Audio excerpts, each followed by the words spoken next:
All right, guys, we are back with another lecture here on section 2.5 now on Gaussian elimination. And this is basically just a way for you to use the linear algebra that we've learned so far to solve some linear systems or systems of linear equations. The prerequisites are pretty easy. The things we learned in section 2.4, so elementary row operations, and some basic algebra, right? The ability to solve maybe some linear equations. Okay. This process is best learned by seeing it, so we're going to jump right in and do an example here that will demonstrate how we're going to utilize these techniques. So let me first get a linear system. Okay, get a linear system up here, and here we go. All right, so my linear system is here we go. So we got x1 minus x2 minus 5x3 is equal to -3. And we've got 3x1 plus 2x2 minus 3x3 is equal to 5. You may notice I'm going very, very slowly copying this down. In my experience, the mistake made most often when dealing with these systems of equations is just not copying them down correctly.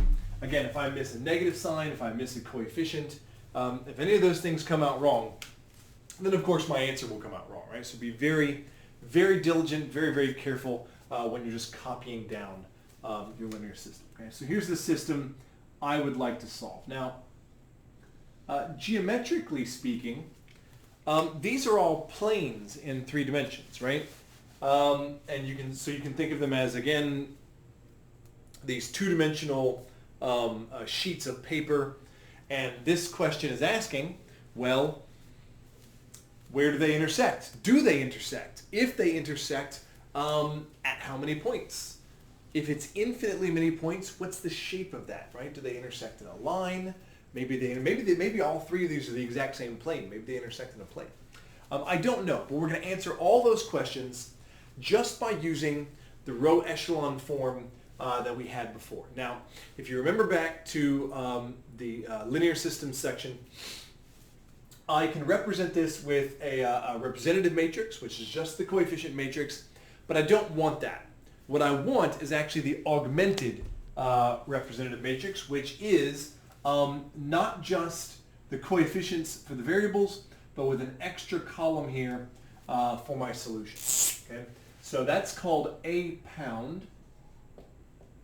And a pound in this particular case, again, be very careful, is, let's see, 1, -1, -5, -3. Here's my first row. And 3, 2, -3, 5. And then my last equation, notice that there's no coefficient for x2, but that's fine. We'll put a 0 here as a placeholder. Okay, so 2, 0, -5, and 1. Now, notice that, again, all of these things are still representing the coefficients here. Now, I'm going to put this into row echelon form, and I'm going to use the standard elementary row operations we talked about. Permutation, multiplying a row by a scalar, and adding a multiple of one row to another. But I'd like to point out that those 3 row operations have analogous operations that I could do to this system without changing the value. The first one's permutation, right? I could swap 2 rows. But isn't exchanging 2 rows the same thing as just exchanging the order in which I wrote these equations? Well, that wouldn't change the answer, would it? Right? If I wrote that equation first and that one second, that one third, that wouldn't change the answer, right? So permutation is like swapping the order of these equations. Multiplication, multiplying an entire row by a scalar would be the same thing as multiplying an entire equation. by a scalar. But if I multiply both sides of an equation by a scalar, then, well, that wouldn't change the solutions either. And the last one is that I can add a multiple of one row to another. And again, that won't change this. If I add a multiple of this equation to another equation, that doesn't change the solutions for my system either. So all I'm doing here, putting this in row echelon form, is just being very, very efficient in the way I manipulate these equations. Okay? All right, so let's go ahead and put this in row echelon form.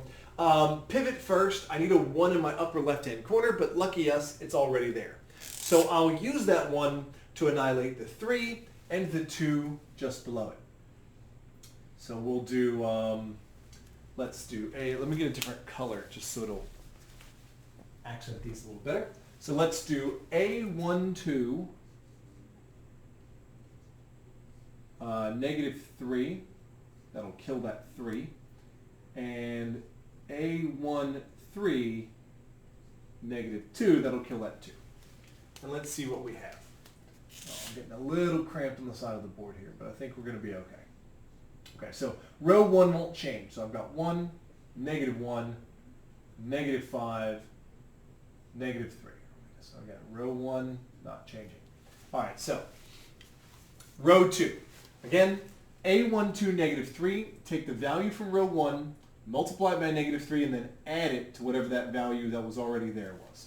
So 1 times negative 3 plus 3 gives me 0. And that was actually the purpose for doing this operation. Negative 1 times negative 3 is 3 plus 2 is 5. Negative 5 times negative 3 is 15. 15 plus negative 3 is 12. Negative 3 times negative 3 is 9. 9 plus 5 is 14. Okay? A13, negative 2. 1 times negative 2 plus 2 is 0. Again, that was the point. And I've got negative 1 times negative 2 is 2 plus 0 is now 2.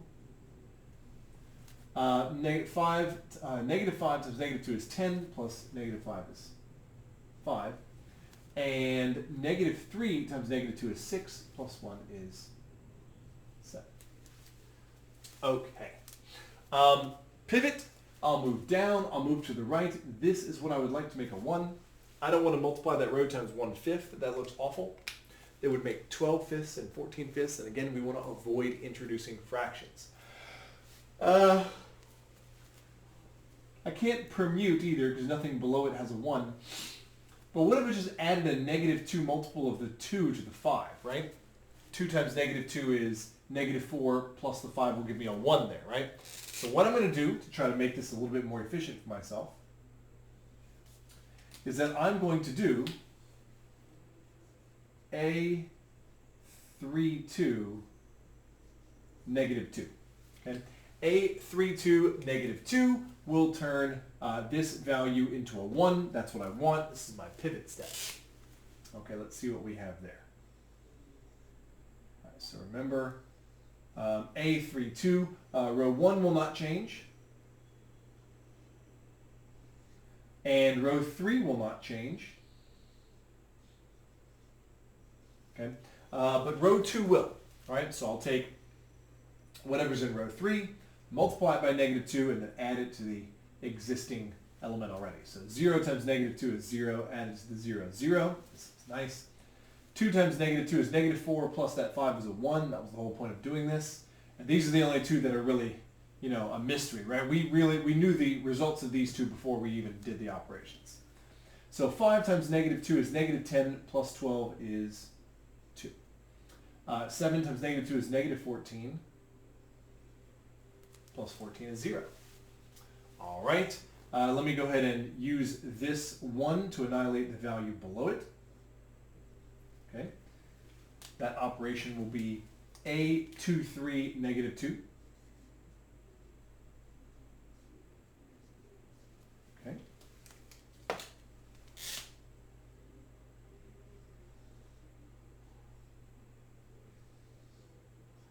Again, row 1 will not change and row 2 won't change.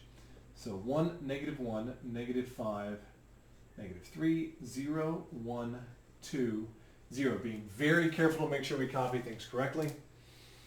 Okay, let's see. First one's a 0. 0 times negative 2 plus 0 is 0. 1 times negative 2 plus 2, also 0. Good for us. Okay. 2 times negative 2 is negative 4, plus that 5 is a 1. Yay! That was going to be our next pivot position anyway. And 0 times negative 2 is 0, plus that 7 is still 7.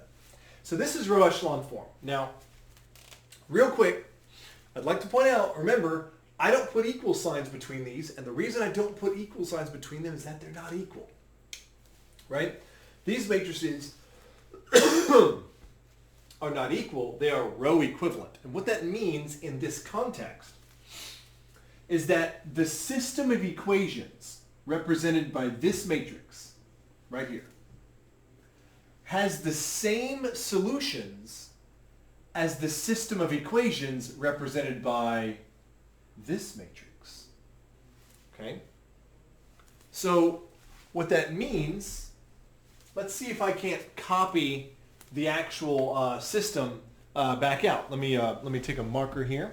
Remember, this column, 1, 3, 2, 1, 3, 2, these were all the coefficients of x1. The second column, all the coefficients for x2. The third one, all the coefficients for x3. And this was my solution column. Okay? All right, fine. That didn't change. This is still the x1 column, the x2 column, the x3 column, and my solution column. So let's see if I can't write down those equations. Okay. The first equation for my first row reads 1 times x1 minus 1 times x2 minus 5 times x3 equals negative 3. Second equation now reads, this is the same as it was before, but the second equation now reads 0 times x1 plus 1 times x2 plus 2 times x3 equals 0. And the last equation, 0 times x1 plus 0 times x2 plus 1 times x3 is equal to 7. Now, remember, because of how we worked this system and this system have the same solutions. And this system is really easy to solve. I already have x3, don't I? Well, to find the other variables, we do something that's called back substitution. I take the information I have and I just start substituting it back into the equations above itself until I get the rest of the information. For example, I have x3 is equal to 7. Putting that into the equation above. Okay, so first x3 is equal to 7. Putting into this equation, we have x2 plus 2 times 7 equals 0. This gives me x2 is equal to negative 14. Now I'll take both of these and put these into my top equation, which gives me x1 minus negative 14 minus 5 times 7 is equal to negative 3. And I believe that gives me 18, is that right? x1 is equal to, I think that's 18. Okay, let's see, it's positive 14, negative 35. That would be negative 21, add it, positive 18. Correct, yeah. Okay, so this is my solution set, right? I get one unique solution. Remember, this is not 3 solutions. This is one solution. These are 3 planes, right, which exist, and this is telling me that those 3 planes intersect exactly at the point 18, comma, negative 14, comma, 7. This is a point, right? So this is my solution set. We'll call it S. Okay? Okay, there's my answer. That's it. That's what we do, right? Now you might be thinking, well, wouldn't it have been easier to solve for x1 and then substitute that expression back in and make a smaller system. Maybe, depending on the numbers. This process, I don't say it's more efficient for humans. This process is much more efficient for computers, okay? Which is honestly why we learn it. Now, we could, however, have gone a step farther, okay? This, we got to row echelon form, and then we did some back substitution, and that gave me my answer. I could have taken this all the way to reduced row echelon form. And I want to do that now. Now, if I'm right, and all of these operations have no actual effect on the outcome, well, when I put it in reduced row echelon form, I should get the same solutions, right? I should get the same set of solutions. So let's go back. I know what my solution is. We have it, right? This is the point where they intersect.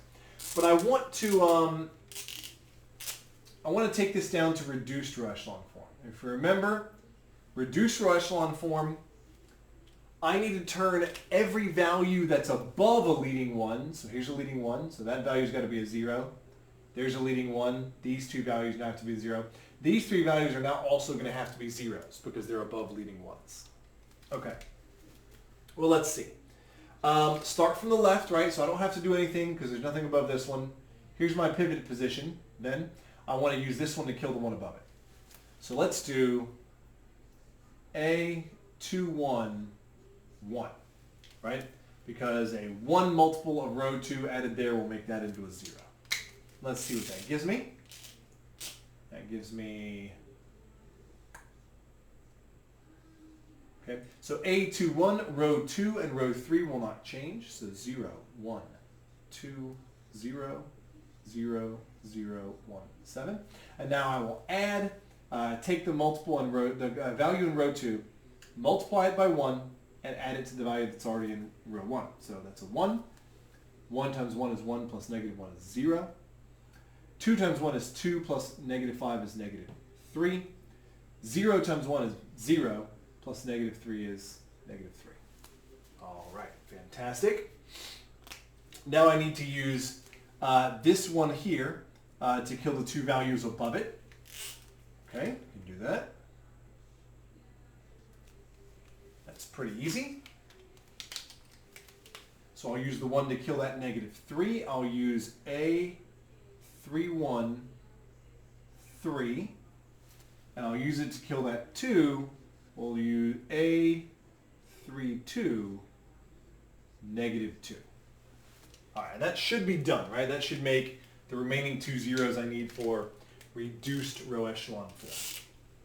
Okay, here we go.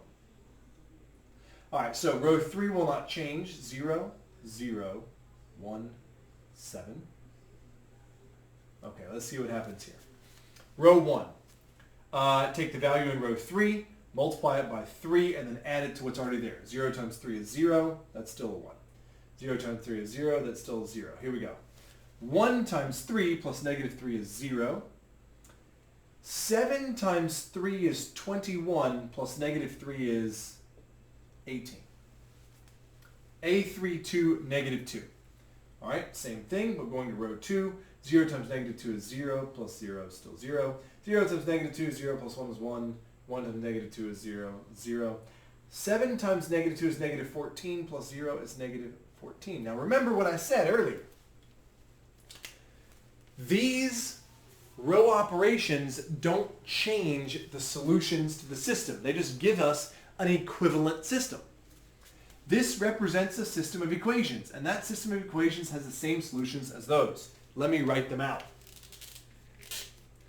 Top equation says 1 times x1 plus 0 times x2 plus 0 times x3 is equal to 18.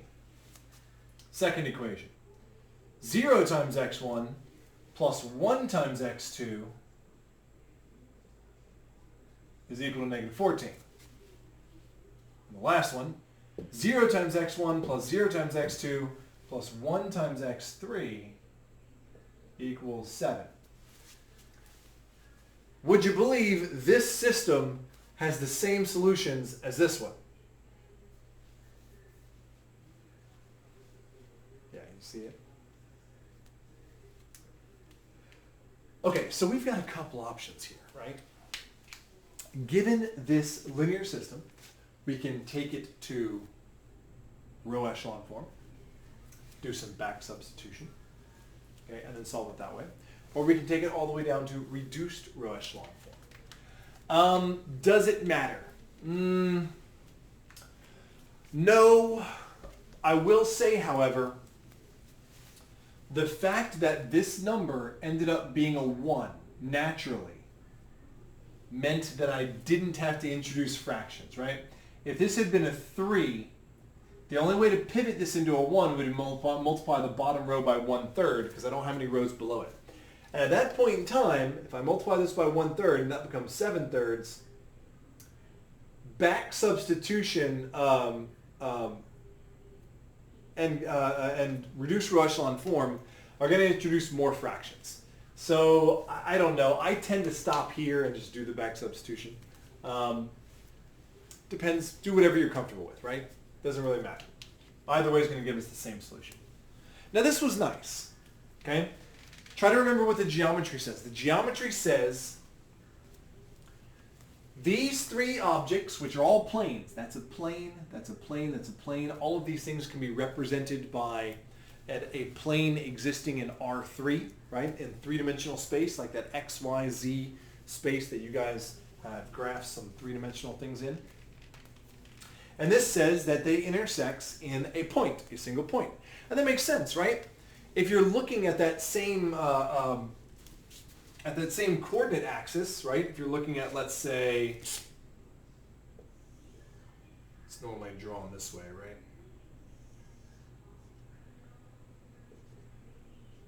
We'll say X, Y, and Z axis, okay?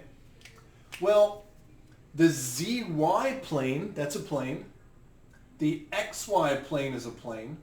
And the XZ plane is a plane. And those things intersect at exactly 1 point. The origin, right? That's what's happening here. I've got 3 planes. They intersect in 1 point. But I mentioned that they could intersect at more than 1 point, right? Yeah? You know, the easiest example of this, let's see if I can't show this to the camera. Remember, they're planes, yes? So if you look at, let's say this page is a plane, this page is a plane, and this page is another plane, right?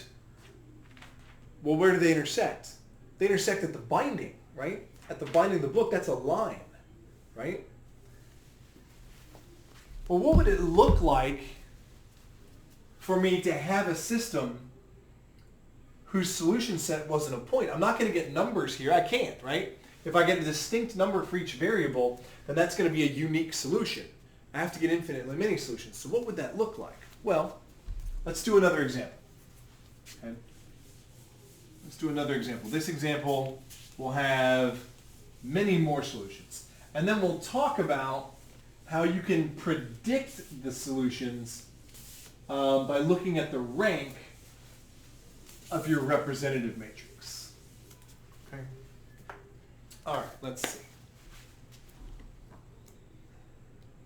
In case you guys wonder where I'm getting these examples from, I am taking them out of the book, okay? Because making them up on your own leads to some examples that have terrible numbers in them. Not that I'm opposed to working with terrible numbers, but it's just easier this way. And you guys can follow along.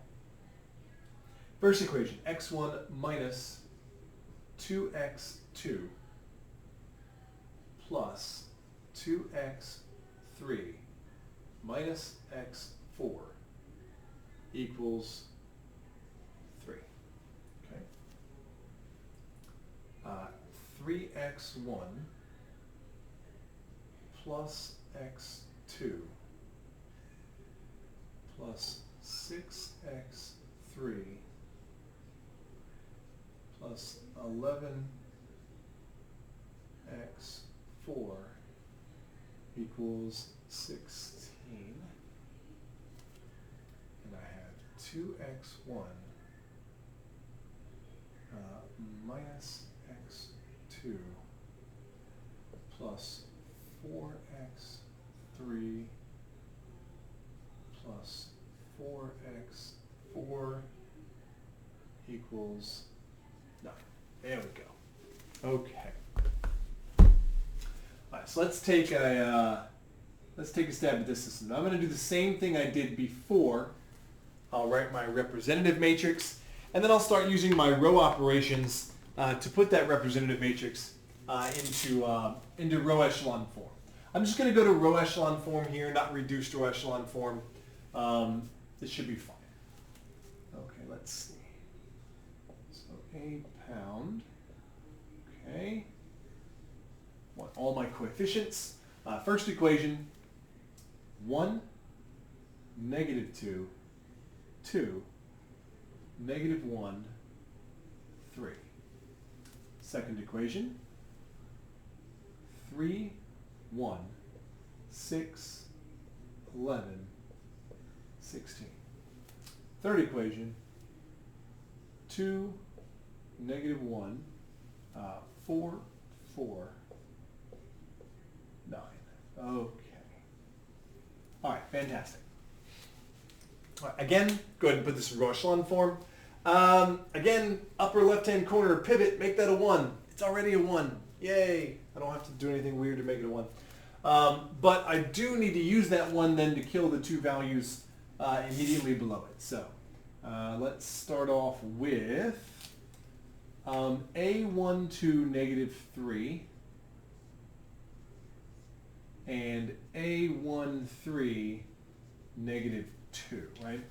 So this first operation, that'll kill that 3. Second operation will kill that 2.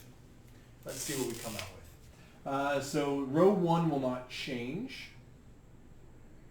Okay, so 1, -2, 2, -1, 3. Okay. Row 2, let's see, A12 -3. Take the value in row 1, multiply it by -3, then add it to row 2. 1 times -3 is -3 plus 3 is 0. -2 times -3 is 6 plus 1 is 7. 2 times -3 is -6 plus 6 is 0. -1 times -3 is 3 plus 11 is 14. 3 times -3 is -9 plus 16 is 7. That's nice. All right. A13 -2. Again, take this value, multiply by -2, and add it here. So 1 times -2 plus 2 gives me 0. -2 times -2 is 4 plus -1 is 3. 2 times -2 is -4 plus 4 gives me 0. -1 times -2 is 2 plus 4 is 6. 3 times -2 is -6 plus 9, 3. Okay. We can do a little bit of reduction here.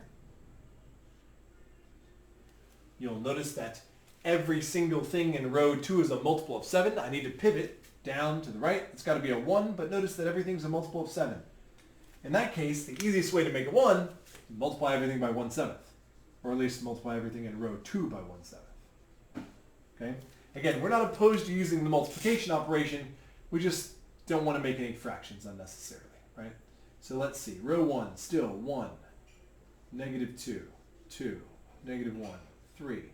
Row 2 will be 0, 1, 0, 2, 1. Multiply everything by 1/7. 0, 3, 0, 6, 3 for the last one. We've got just the 1 operation left. I'll use that 1 to kill everything below it. You'll notice something interesting here, that everything in the bottom row is a scalar multiple of everything in the row above it. When that happens, I didn't leave enough space for this. When that happens, you'll see one of your rows zero out, right?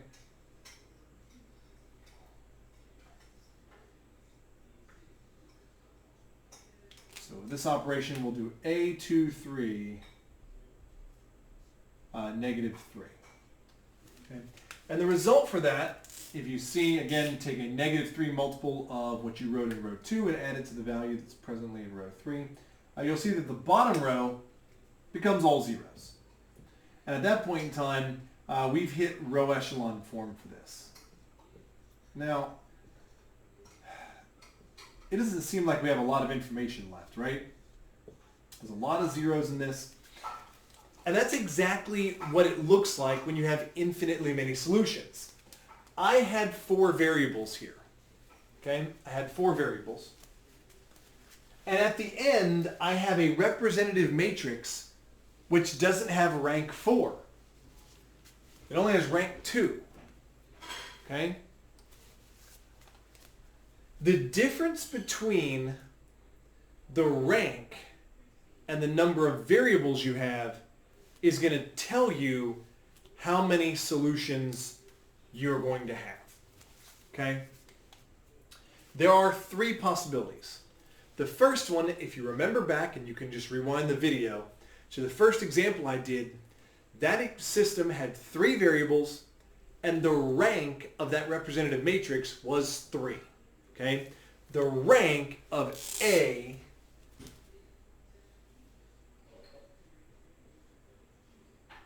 was equal to n, the number of variables. And we got a unique solution. Okay? We got one solution. Okay? One solution, unique solution. In this case, if you look at my rank, it's less than n. Okay? Number of variables 4, rank of the of A is 2. Now, I need to be a little bit more detailed with this in a bit, but this is what needs to happen for you to have infinitely many solutions, right? So this is a necessary condition that the rank of A has to be less than n for you to have infinitely many solutions. Not sufficient, but necessary. Let me finish this problem off and I'll explicitly go through these. What am I supposed to do to represent these? I know there are infinitely many solutions, but how do I write them down? Well, what we're going to do is we're going to parameterize some of these variables. Okay, some. How many? Well, there are 4 variables, and we have rank 2. Take the difference. 4 variables minus 2 ranks. That leaves me with 2 variables that I have to parameterize. Okay, good. Which 2? Theoretically, it doesn't matter, but it will be easier, much easier, if you choose the variables who don't have lead 1s in their columns. So remember, this was the x1 column, that was x2, that was x3, that was x4, and you will notice that both x1 and x2 have lead 1s in their columns. Okay? So, I'm not going to use those. I'm going to use something else. I'm going to use x3 and x4. So, just pick some letters. I'm going to let x3 equal s and x4 equal t. If I have one parameterized variable, we tend to use t. If I have 2, we use s and t. If I have 3, r, s, and t. Do the variables you use matter? No, just don't use x because we were already using it. Okay. All right. Now I'm going to do the same thing I did for the unique solution. I'm going to take these values and just plug them back into the equations that I can recover from the rows above it. Obviously, I won't be able to get a numerical solution because, well, I'm not plugging numbers in.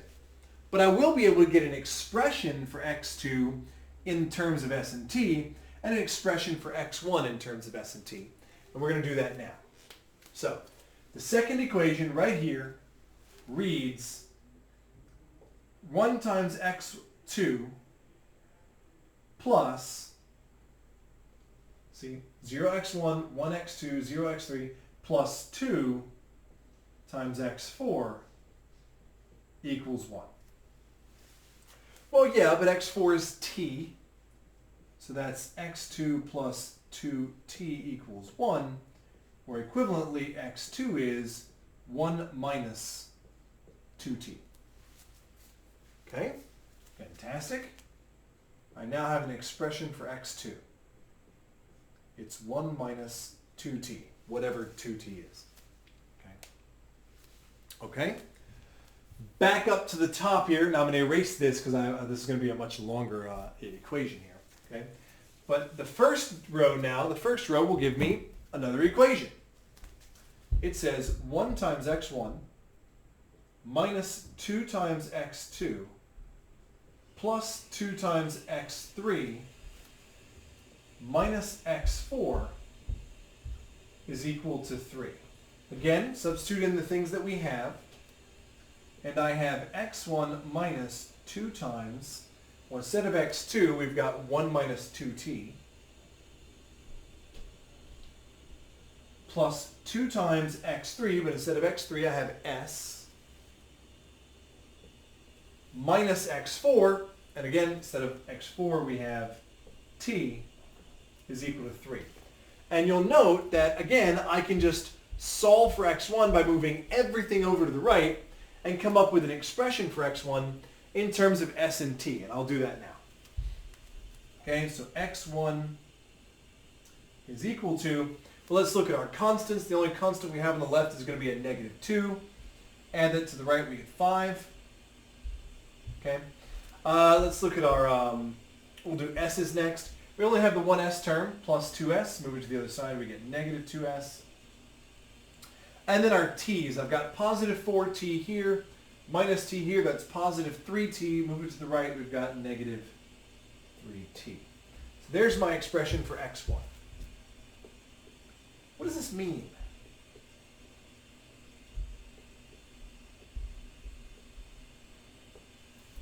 What does this mean? Well, it means that our solution space consists of every possible point you can create, x1, x2, x3, x4, using exactly these formulas. So how am I going to write that? Well, s is equal to, okay, we typically name things. These are values in R4, right? Some point with real values in 4 coordinates. Okay, so I'll just say s is equal to, I'll name these things, well, I'll just use the formula. Why not? We'll just use the formula. So it's equal to 5 minus 2s minus 3t. That's x1, right? So x1, comma x2. So comma 1 minus 2t, comma x3, that's s, comma x4, that's t. Okay? Now I do have to mention what s and t are. Okay? S and t here are real numbers. We're operating within a real number space. So I do need to make a note here that s and t are real numbers. Okay? S and t are real numbers. So yeah, here's my solution. It's all of these things. Well, yeah, but what is it? Right? Well, I can look at this and I can see, if you remember back to our previous lectures, I can look at the amount of freedom I have to choose. Let's say I'm going to pick a point in here somewhere. This represents a lot of points, right? If I'm going to pick a point, how much freedom of choice do I have? 2. I've got 2 choices, right? I can pick t to be anything I want, and I can pick s to be anything I want. But once I do that, once I choose s and once I choose t, these other 2 values are fixed. Okay? So once I choose s, once I choose t, these other 2 values are fixed. Choosing things in this, yeah, I have 2 degrees of freedom, right? This is a 2-dimensional object. And in point of fact, it's a plane. This space here, this space is a plane that lives in R4.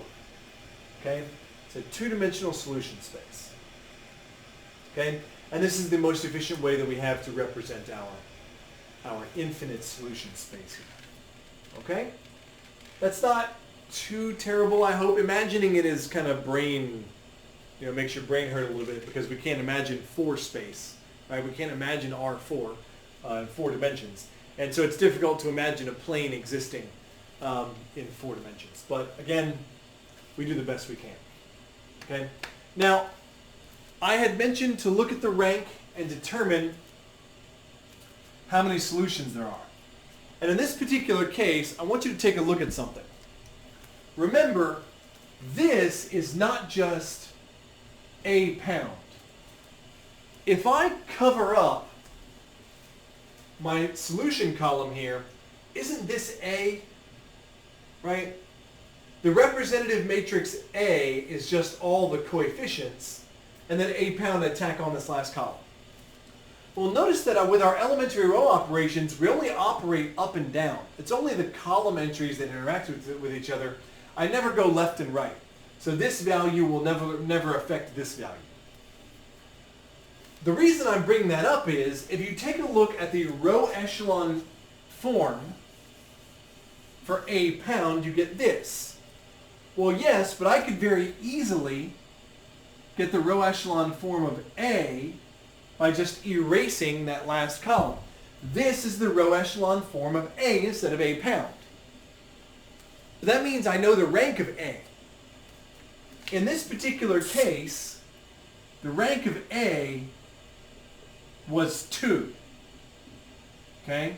So the rank of A was 2. And the rank of a pound, I'll go ahead and put these solutions back in. We had 3, 1, and 0. The rank of a pound was also 2. They were equal. And they were both less than n. This is the necessary and sufficient condition to have infinitely many solutions. Okay, so this means